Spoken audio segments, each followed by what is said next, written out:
Greetings, life management students. Here we are, module number 10, talking about one of my most favorite things to talk about, which is really your health, your overall health, talking about both food and physical activity or exercise, right?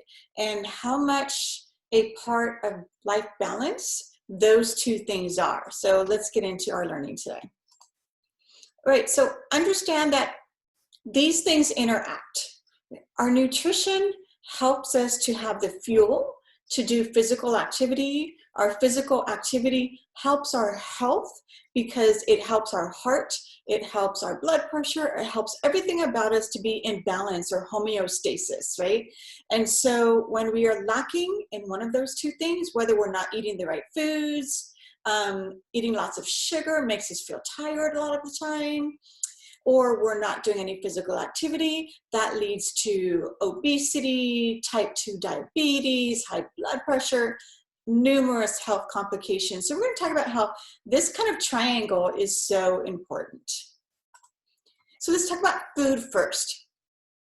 Eating right. It's so important that you eat right. And I think you need to have an understanding that what you put into your body does affect how you feel. So the amount of food you eat can affect your mood. Definitely, whether it's too little or too much. I think something we struggle with today, I think, is what we call emotional eating. Emotional eating is when you are upset, stressed out, going through a breakup, whatever it be, and you turn to food. When you are sad or feeling lonely or depressed, that gallon of ice cream looks really good. It tastes really good. It's comforting. However, it is going to cause us to have what we think of as a sugar high and then a sugar low. And so that's not a really good thing. Start off your day with breakfast. This is something I really have students tell me all the time. I don't eat breakfast, never eat breakfast, but it is true. Breakfast is the most important meal of the day. Right? Nutrition is dear to my heart. It is one of the other classes I teach at Delta College. So I know a lot about nutrition, and I'm going to tell you that for your muscles to work, for everything to be in balance, you have to have a certain amount of energy or food throughout the day versus having one meal a day or two big meals a day. Right? So start off with breakfast, right? A good breakfast. Keep healthy snacks handy. Right? Don't be what I call the all-day snacker. So let's say you have a job or where you sit at a desk all day, maybe a receptionist. You sit at the desk all day and you happen to have a little jar of M&Ms. And so what you do is you snack all day on something that's unhealthy for you. We don't want that. We want you to have snacks. We just want them to be healthy snacks. Eat more fruits and vegetables. Well, fruit is so yummy. I just had some strawberries last night, right? And it's like my dessert because strawberries have natural sugar. They have sugar in them, but it's so much better for you than Oreo cookies that have added sugar plus all kinds of other stuff and preservatives because it has a shelf life to sit on a shelf for years. And so therefore it's got some chemicals in it that we don't want in our body. Stay away from processed foods. Kind of mentioned that. Just staying away from the foods that again have preservatives. They have a long shelf life in them. And then our beverages, primarily soda. So soda is what we call empty calories, meaning that when you drink a soda, you get about 200 plus calories for a can of soda, and you get 0 nutrients. It doesn't have vitamin C, vitamin A. It doesn't have anything that's good for you. It just packs on the extra weight. That's what it's doing, okay? Avoid supersizing our meals. Yeah, man, here in America, it's incredible, but you go to McDonald's or you go to a restaurant, you sit down and they serve you a plate of food that's good for 2 people. You're thinking, I can't eat this, but then you think, I paid for it. I don't want to waste it. I'm just going to eat it all even though I'm not hungry anymore. Right? They supersize meals, so stay away from the supersized meals. And then water, water, and water. Water is so crucial for good health and overall nutrition. It's the best thing you can drink. So thinking about, kind of our 5 food groups, if you will, or thinking about the nutrients that make up the majority of what we eat, protein is a big one. In America, we primarily think of protein as the main source of the meal. For instance, When it comes time to dinner, you think that there should be a piece of chicken or a hamburger or something, and that's the essence of the meal, and everything goes around it, right? The protein. Water, again, water is so important for keeping your body in balance. Homeostasis is what we call it, but it regulates our body temperature. When you're hot, you need to drink more water, right? It's gonna cool that body temperature down. Vitamins and minerals, we need these things. This is why I really say everyone should be taking a multivitamin, everyone. I take multivitamin, my kids take multivitamins. It is something that we need because most of us do not get the recommended vitamins and minerals in our food every day. Even though we have plenty of food, we're not eating a good balance of food.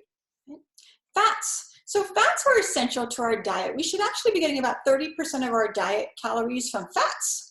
Right? There's a difference though between saturated and unsaturated. Saturated fat is the one you want to be careful of. You want to make sure you don't get a lot of that. And that is going to be red meat, steak. And so when you're having red meat, it has a lot of saturated fats in it. Our oils have a lot of fats in them. And so just being careful about how much of that we're eating. Carbohydrates. This is what is the bulk of what we typically eat. 50% of our calories typically come from carbohydrates. This is our bread. This is our pasta, crackers, right? All of those things are carbohydrates. And there's a couple of different kinds. There's simple and complex. And we really like the complex preferable over the simple, and we really want you to get fiber, fiber, fiber, fiber. So I eat a type of bread. It's called Oral Wheat Double Fiber Bread, and it tastes really good actually. But I eat this bread because it has fiber in it, and fiber is one of the keys to healthy aging. The more fiber you eat, the better your body is going to be internally. The healthier your organs, your muscles, everything will be. It will help you to stay in that healthy balance and age well. All right, sensible choices. So again, we kind of talked about the foods a little, the last slide. But when we think about our grains, we want high in fiber whole grains. So if you have your choice between a white pasta or a wheat pasta, the wheat is typically better, right? So everything that is not processed is better than foods that are processed. When you have Wonder Bread, what they've done is they've taken the wheat stalk and they've stripped it of the nutrients to give it this kind of sweet, sugary, yummy white flavor, but it really has minimal nutrients in it. And so you don't want to do that. Vegetables, look for the ones that, again, don't contain the fat, the sugar, the salt. When we have canned vegetables, they're typically preserved in salt. So if we read the label of a can of vegetables, it probably has a high amount of sodium. So staying away from the sodium. Fruit, again, eat limited dried fruits because they tend to have more sugars in them. But having lots of fruit, right, is, like I said, make that your dessert. Dairy, avoid the high fat. So my family drinks non-fat milk. Non-fat milk. If you drink whole milk, there's a tremendous amount of fat in whole milk. So if you just compare the labels, you'll be able to look at the label. Even if you would go to a 1% milk, much better than a whole milk, which is almost like cream. If you think of how thick it is. And again, you want the dairy, you want the lactose in it, but you don't want the fat that's in it. And protein, low in salt and fat. So making sure that, nuts are a really good source of protein, peanut butter, good source of protein, but we want to keep our protein low in fat and low in salt. Having a healthy weight. What is your BMI? Your the acronym or BMI stands for Body Mass Index. When we talk about that body mass index, what we are saying is that we think of weight in terms of your height and weight to determine whether you're in a healthy weight category, right? Because think about it. If I said something to you like, my friend weighs 210 pounds. Well, in your mind, you're going to say, okay, so your friend weighs 210 pounds. I really don't know what that means because 210 pounds on somebody who is 6 feet tall versus 210 pounds on somebody who is 5'2" is completely different. One is a healthier weight than the other. So your BMI takes your height and your weight to determine, are you in a healthy weight category? What is a calorie? A calorie is a unit of energy. And think of your body as a car. And your body needs the gasoline to make it go every day. And the gasoline is the food you eat. So we put nutrients into our body every day, and those nutrients give us the energy to either go not too far or to go further, right? When we'll talk in a minute about exercise, how we need more energy if we're going to exercise. But the calorie produces energy that if we're active, we're going to burn that off and use it up. And if we're inactive, if we kind of sit all day, we're going to end up storing that as fat. And that's not what we want to do. Counting calories, so we should be aware of our, what is your calorie intake? So maybe for your height and weight, you should be eating 2,500 calories a day. If you therefore eat 2,800 calories per day, what happens is you will gain weight. It's kind of math, right? So if you're supposed to have 2,500 to make your body do all the things it needs to do to be healthy, and you eat more than that, which most Americans do, 30% of Americans are obese, not overweight, obese. Okay? So if we eat more than that, that stores as fat. That's going to cause us to gain weight. And so what I always tell people is you can sometimes eat more than your calories, but then you have to exercise to burn it off. Okay? And that's okay. Losing weight. Yeah, if you want to be in a healthy weight category, you may have to look at losing weight. And we'll talk a little bit more about that. And some people need to gain weight. In order to gain weight, you need to do things like have a shake a day. Shakes are very fat filling. Have a shake a day and increase your portion sizes. So if you serve your plate and you serve 1 scoop of rice or 1 scoop of this, you need to increase the amount that you're eating to add on weight. All right, eating disorders is something that is fairly common and we need to be aware of, right? Eating disorders, which primarily hit during the teen years. So anytime from, 11, 12, all the way up to, 19 or somewhere around there, we typically see individuals starting with eating disorder habits. And we'll talk about 2 of them here. The first one being anorexia. Anorexia is basically self-starvation. It's amazing to me because anorexics have tremendous willpower. I challenge you to skip lunch and dinner today and see if your stomach is not grumbling and you are not just begging for food tomorrow. And so think of the willpower it takes to just refuse to eat for days and days, which is what anorexics do, right? There is a mental deficit. There is something imbalance in your brain that basically when an anorexic person looks in the mirror and they may weigh 80 pounds, when they look in the mirror, they see 500 pounds visually. Their brain is skewed and it's a mental disorder. Same thing with bulimia. Bulimia is a little bit different because bulimics like food. They like eating, right? But what they don't want to do is put on the calories or gain weight. So what they usually do is they will eat and they will throw up their food. So they eat and then purge or get rid of it before it can become calories on your body. So bulimics typically have a lot of health conditions that we can spot, right?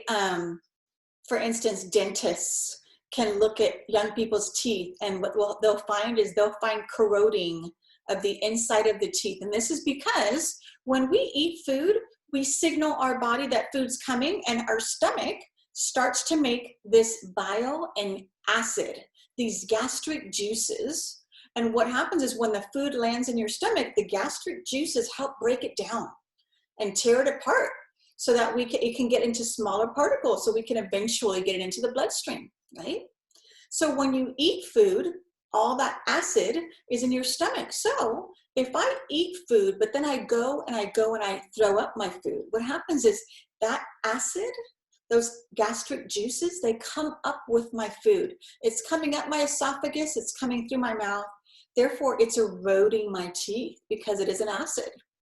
We see a lot of people who are bulimic who have throat cancer, esophageal cancer, because they've been damaging this throat here, your esophagus, which is this tube that takes the food from here into your stomach.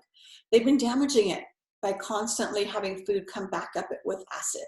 And so these are two different conditions that, again, they require therapy. They require you to go to a therapist who is going to help your brain to retrain how it thinks and work with this disorder. Sometimes we have medication, but this is life-threatening. Anorexics can literally starve themselves to death. So with these patients, we will usually hospitalize them. We will force feed them. We will stick a tube down their nose, go directly into their stomach to pump food. And a lot of times they will want to pull that tube out and we have to restrain them because it's very serious. It is life-threatening. So 2 eating disorders to kind of be aware of.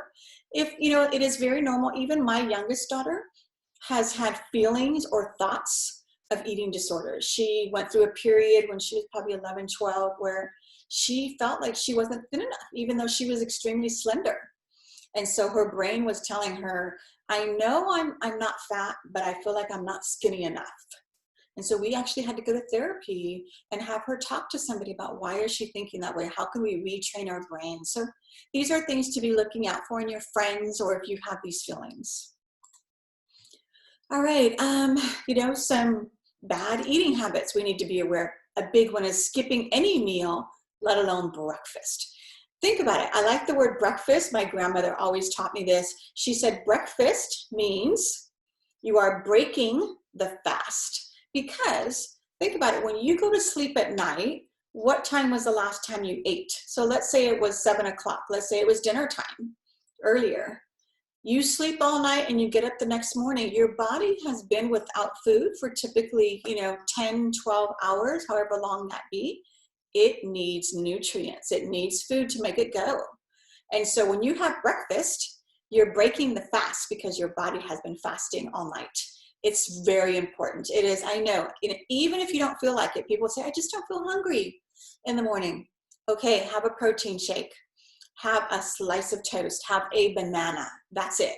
But have something. You have to, because it is what's best for your body. Eating large amounts of food at one time. So again, our stomach is kind of a certain size. When we overstuff our stomach, it will expand. It will. And what happens is it keeps expanding. And this is when, if we don't keep eating that many calories, it starts to get hunger pains. And this is how we develop unhealthy eating habits and we gain massive amounts of weight. So don't eat large amounts of food. It's hard for your body to digest large amounts of food at a time. Snacking for distraction. Again, like I mentioned, let's say you're just bored. You're bored. Nothing to do. Let me go look in the pantry because I'm bored. Popcorn sounds like it's something interesting while I watch a movie. I'm not really hungry, but I'm bored, so I just want something to do. So you eat food. It's not a good thing to do. Eating for comfort. We kind of mentioned emotional eating. It can feel really good to just gorge on a whole pizza when you're upset about something. And it's okay to have some slices of pizza when you're upset. Just don't gorge on the whole thing. Eating out, you need to be careful because typically our food when we go eat out, our food has a lot of sodium, a lot of salt, and the portion sizes are so big that it's typically healthier for you to eat at home. All right, staying active. This is so important. They go hand in hand, nutrition and exercise. So this is what we're recommending. We're really recommending that you're getting 150 minutes of exercise per week, right? Half of that being aerobic or really vigorous, right? Whether it's kickboxing, whether it's running, whatever it be. But we want you to stay very, very active. So break it up how you want. If you want 5 days a week at 30 minutes a day, if you want 4 days or 3 days a week at a higher number of minutes per day, however you want to break it up, right? But our exercise really improves, number one, your cardiovascular fitness. What is cardiovascular? It's your heart. This is heart care. And I want you to know that the number one killer in America is not cancer, it is heart disease. It is heart disease. Therefore, we need to take care of our heart. Physical exercise is the way to do it. Because think about it. Remember, we have our heart is this organ, and there's all these tubes, right, that come out of our heart, that blood goes to our heart and from our heart through these tubes. And what happens is as we eat this unhealthy diet, or over time, if we don't physically exercise, we get what we call plaque. And the plaque starts to line these arteries, right? And so instead of being a smooth tube, it starts to get filmy stuff inside. And then it starts to get big clumps of plaque inside. And when the blood tries to go through this tube, what happens is the blood can't fit. This is how we get a heart attack, because we block the flow of blood to the heart, right? When we exercise, when you exercise and you are sweating, when you are really sweating, it's making your heart work more, which is a good thing, because the more your heart works, the more it pumps blood through those arteries, and it kind of helps get rid of that plaque, right? And so think about if you were shooting water very quickly and fastly through a tube, it's gonna clean off the dirt inside of the tube. And that's what we want to happen. So we want that kind of exercise, the intense exercise for your heart. Then I also want to make sure you're building muscle. Muscle is so important, especially as we age. I'm over the age of 50. And so my exercise routine over the age of 50 is very different than when I was under 50. I have to do much more strength training. I have to build muscle mass, because as you age, you lose muscle. And so you need to increase it. Now, muscle weighs more than fat. It does. It's so much healthier for you. So this means literally lifting hand weights, doing your different flexible ropes, but you have to increase muscle mass. So both of these things are so important when we talk about physical activity, right? So advantage of everyday tasks, my kids hate it, but one of my things is when we go to the grocery store or we go, shopping, I always look for the parking space at the end of the row. I don't park in the front because I need the steps, right? We're supposed to be getting 10,000 steps a day at least. And so you need the steps. Take the stairs instead of the elevator. Walking upstairs is a great workout. It is. It's a really great workout. So take the stairs instead of the elevator. When you are studying for 2-3 hours, get up. If you're sitting down, get up every hour and stretch for 2 minutes at least. You can do jumping jacks, you can do something, but anytime you sit down, for every hour you're sitting down, you should get up for at least 2 minutes and stretch, sit back down again if you need to. But we need to be on our legs, on our big muscles. We need to be standing. As I'm talking to you right now, doing this video, I'm standing because my office is set up with a table that's actually up here. It's high because I know that sitting down is unhealthy for you. Sitting down is really bad for your overall health. More research is coming out about how sitting down is not healthy for you. So therefore, I actually do my computer work and my videos standing up. Yeah, I do it because it's healthier for you, right? Do fitness classes, ask friends to join you, join a sports team. But think of ways that you can stay active. Exercising in muscles, kind of talked a little bit about this, but understanding we need to be careful when we start to exercise and do it gradually, right? Watch a trainer video because they'll do warm-ups with you, then they'll do exercise, and then they'll do cool down with you. But we don't want to get this hypertrophy. We don't want to overextend ourselves, right? When we basically don't exercise or when we sit down a lot, what happens is our muscles shrink. They shrivel up. Think of a grape, right? How the grape becomes a raisin, right? So it's called atrophy. It's when our muscles become smaller and weaker because they're not being pushed. They're not being pushed. So every time that you lift weights or you push up on your muscle, what's happening is your muscle is getting these little micro tears. So all over the little muscle itself is these little tiny micro tears in the muscle because I've pushed it. And then what you want to do is the next day, you want to let your muscle rest. So when you do weightlifting or when you do any strength training, you should be doing every other day. If you do upper body muscle workout, you should not do it the next day. You should do legs the next day. The reason is because you want to let your muscle rest. And when you let your muscle rest, those micro tears actually cause the muscle to grow because it's repairing. And so now your muscle gets bigger. Right? So that's what happens with our muscles. We want that to happen. We want to be fit. Lifting weight regularly definitely increases lean body tissue as muscle. So lean body tissue, muscle, we want to increase that when we lift weight. Health benefits of exercise, right? So lots of, a big one being flexibility, just being able to do that. Big one is, losing weight, weight management. So like I said, I'm a big believer, even though I teach nutrition and I do understand the importance of limiting sugar, limiting sweets. I'm a big believer that we should not say no to everything that we desire. In other words, if you want to have a piece of cheesecake this week, you can have a piece of cheesecake this week. All I want you to do is exercise this week too, right? Because we can burn that off. And so I think it's so important to understand, it doesn't mean no, never. For most of us, we can manage it. I think it's just kind of hard when you crave something and you can never have it. I think it's okay to have it if we have a good exercise program, but definitely weight loss. So if we can keep our calories somewhat to where we're supposed to be for your size, how many calories you're supposed to eat, and then if you actually work out, now you're under. So if I'm supposed to eat 2,500 calories a day and I eat 2,500 calories today, but I also work out, and in my workout, I burn off 300 calories. Now, I really only ate 2,200 calories. I'm gonna lose weight. I am, because I'm taking in less calories than I'm supposed to. But I'm doing a good thing. I'm burning it off with exercise, right? That's what we're talking about. Decreased blood pressure. Again, we talked about how important your heart health, cardiovascular health is so important. Prevent diabetes, right? My mom is a type 2 diabetic.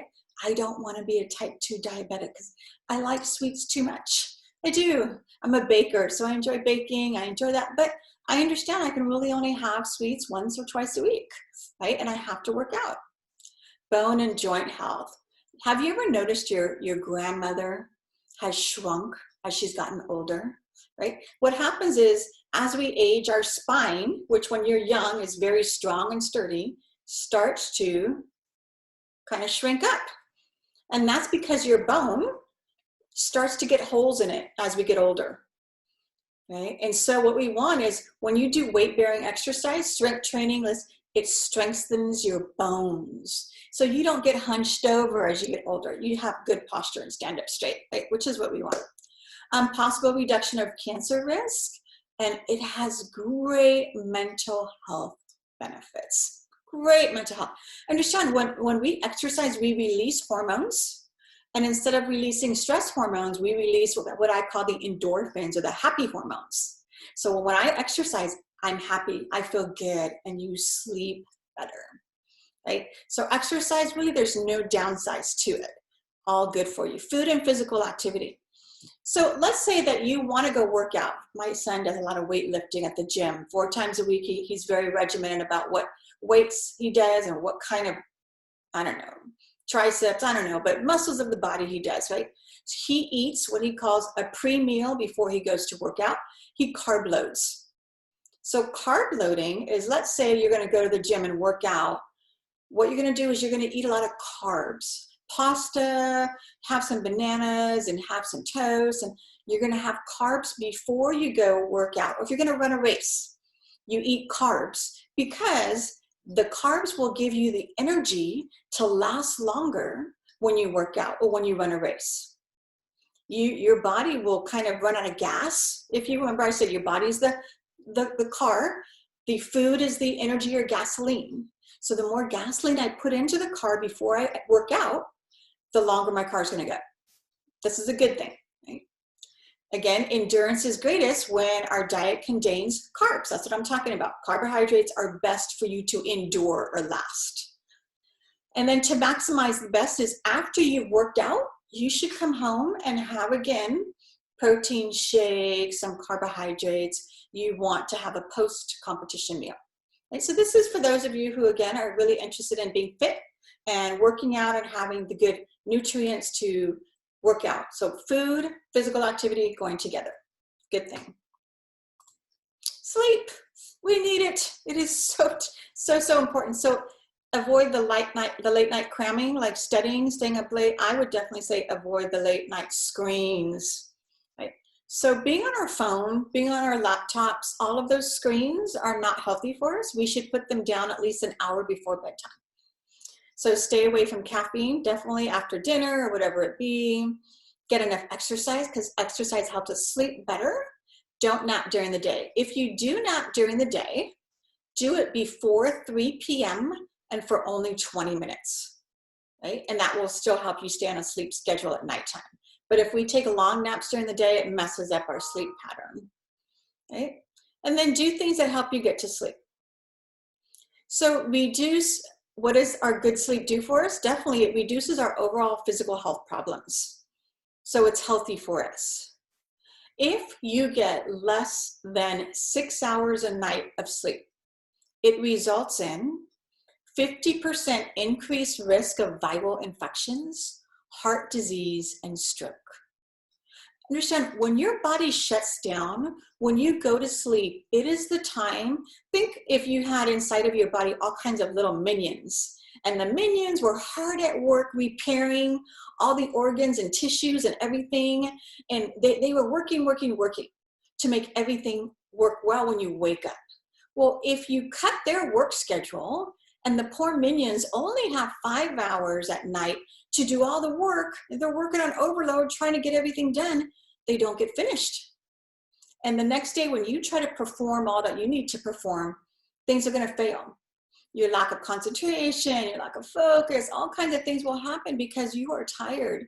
Your body needs the repair time. So 8 hours is crucial. It is.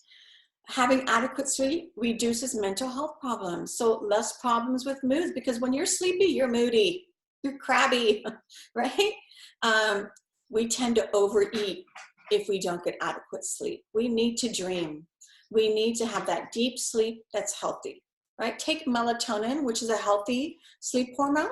Over-the-counter melatonin also helps you. Take it an hour before bedtime. It helps you sleep. Mental health. Take care of your mental health. Anxiety. Well, anxiety is pretty common, right? It is. So many people deal with anxiety. Anxiety, what is it? It's excessive worry, dread, fear, right? You feel overwhelmed. It's this all-encompassing sensation of feeling overwhelmed by everything. Sometimes that anxiety manifests as a panic attack. And when you have a panic attack, typically something's going to happen, like all of a sudden you're hot and you're sweating. You feel your heart seems to be racing, right? You think, I mean, I've seen patients who have said they've called 911 because they were sure they were having a heart attack. And it ended up to be a panic attack, but it felt like a heart attack. And what that tells you is that when your mind is stressed out, when you have worry, fear, when your mind does all that, it triggers our body because they're connected. Your mental health, your physical health are connected. And so they affect each other. And so again, making sure that you're taking care of anxiety by doing deep breathing, right? Count to 4 as you breathe in. Hold it for 4. I think of a box. You count to 4, you hold it for 4, you breathe out for 4, you hold it for 4, you breathe in again for 4. And you just kind of go deep breathing. Deep breathing calms down your heart rate. And so make sure that you're doing that deep breathing when you have that panic attack. Right? Depression is the most common mental health disorder or illness. Depression, again, pretty common. Common among college students too.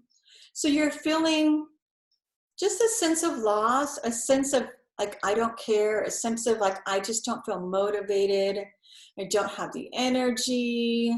You know, if we don't deal with it, you definitely can gain weight. You can have trouble sleeping, yet you're tired all the time, or you can oversleep sometimes, right? So depression is an imbalance in our hormones.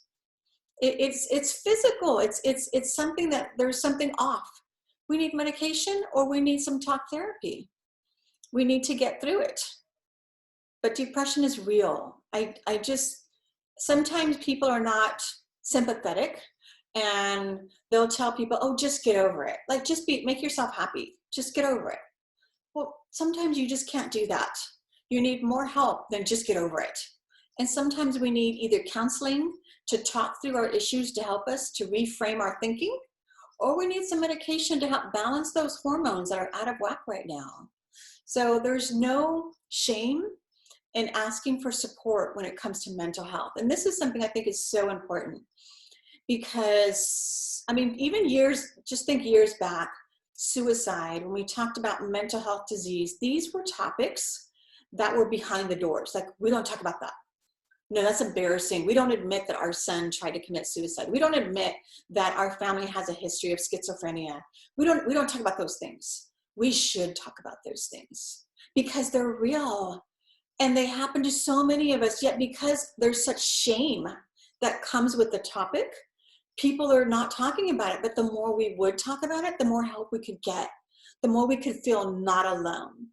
If you would understand how many people struggle with depression, then you won't feel so alone in it, right? So I'm a believer, I'm an advocate in talking about things like suicide, things like depression, things that can enter our mind, into our thinking, because the more, if we can at least talk about it, we can get help for it. When you don't talk about it, then it scares me, it concerns me, because I want you to be well, right? So finding that person that you can talk about these things with.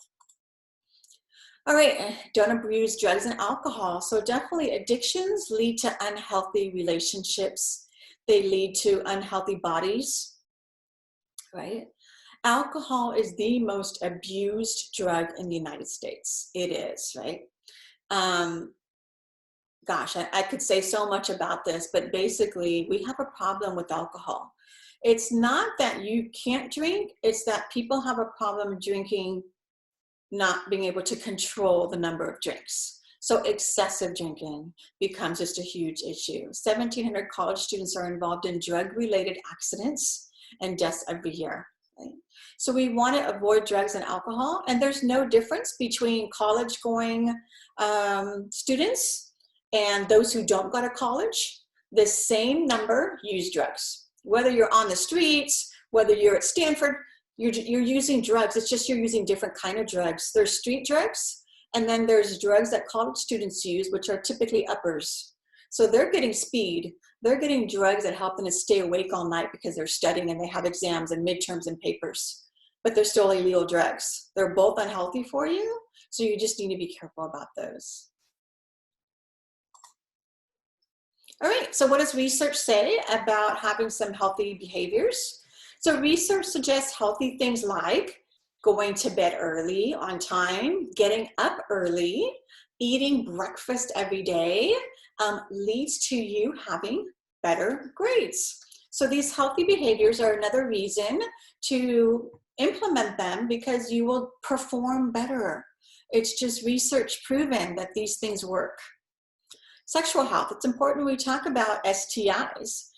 STI stands for sexually transmitted infections. We used to call them STDs or sexually transmitted diseases. But basically, these are, different diseases that can come from having oral sex, not just actually vaginal or anal sex, but actually oral sex can cause you to have sexually transmitted infections. You need to be aware of that.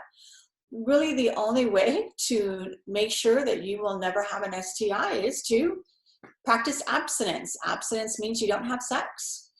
If you're somebody who is going to have a long-term partner, you want to make sure to have a conversation with your partner before sex about their previous partners. If you are, if both of you have never had sex before, then that would be, and you're going to have a monogamous relationship or have a get married or have a long-term relationship, that would be the healthiest thing to do. But you and your partner could get tested before you had sex just to make sure that neither one of you have an STI. But we don't want to be transmitting or passing on sexually transmitted infections. Be an informed partner. All right, sexual health, make sure that you're practicing, birth control. If your purpose of sex is not to have children, whether you get on the pill, understand the pill is not 100% effective, right? I've had 4 girlfriends who have gotten pregnant while on the birth control pill. The birth control pill combined with maybe condom is much better. A condom is not 100% effective. Again, I know 2 other people who have gotten pregnant, while using a condom during sex. So understand that these are things that, they have a shot that you can get that would last about 4 months for birth control. It's a pretty good high statistics rates of preventing birth. So whatever you do, make sure that you are practicing safe and protected sex. All right, so thinking about your health and nutrition, this is kind of a short short way to talk about it. I teach a whole semester class on nutrition, but I kind of want you to understand the importance of healthy aging. I'm very passionate about aging well. It's so important to eat the right foods, to be good to your body, treat it well, and it will treat you well as you age. But when I finally retire, I want to travel. And if I have heart disease, or if I have diabetes, or if I have any of these chronic diseases because I didn't take care of my body and I didn't eat right, then I can't travel and I can't enjoy my later years. I want to enjoy my later years without health complications, and that goes to taking care of it now. Right? Exercise 6 days a week. Right? Do serious exercise 4 days a week, and then do strength training at least 2 to 3 days a week. Right? Spend less money than you make. Yes, learn. We'll have another segment talking about money, and it'll be a good information for you. But we need to all learn to live within our means and save. And so that means spend less than we make.